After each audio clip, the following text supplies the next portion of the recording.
building now. This is not a drill.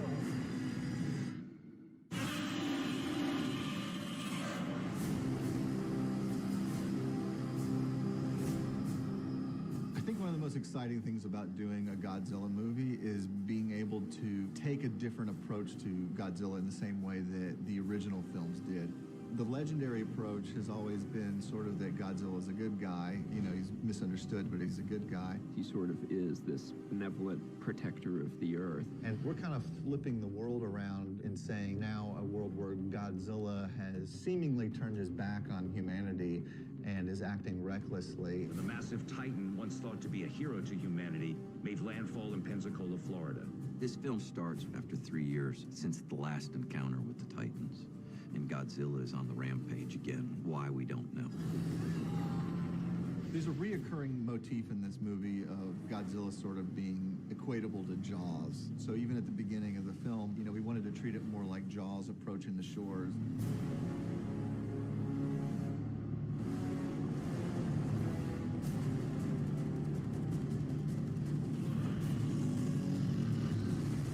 My absolute favorite thing that I was always looking forward to in the movies was Godzilla using his breath. I just thought that was the coolest thing every time you got to see it. And so I ended up pushing that a lot in this movie.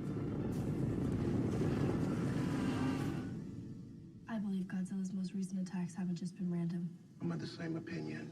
Brian Tyree Henry plays a really fun character in the film named Bernie Hayes, who's a bit of a conspiracy theorist. For 5 years, I embedded myself inside this company trying to figure out what their game was. And then, boom, Godzilla shows up.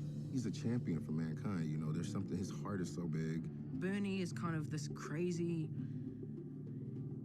That's about it, he's just crazy. All right, Matt, down and rabbit hole.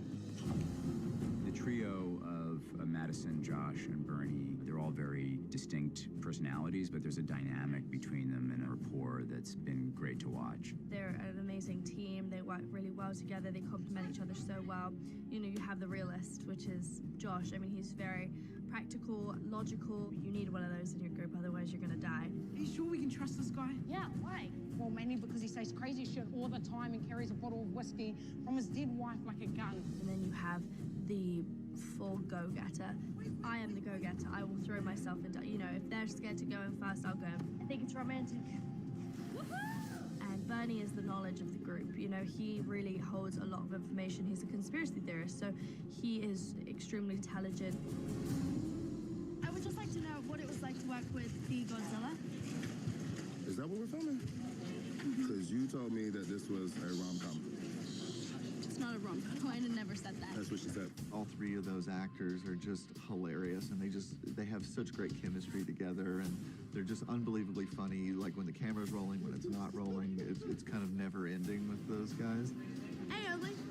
The two of them have actually brought out the wacky side of me, you know what I mean? Like, because we have fun. The cast has just been unbelievable, behind the scenes and on camera.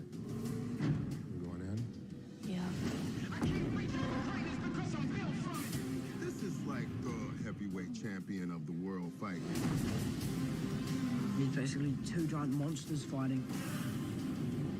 Kong has the strength, but you know, Godzilla can, like, you know, fire stuff out of him.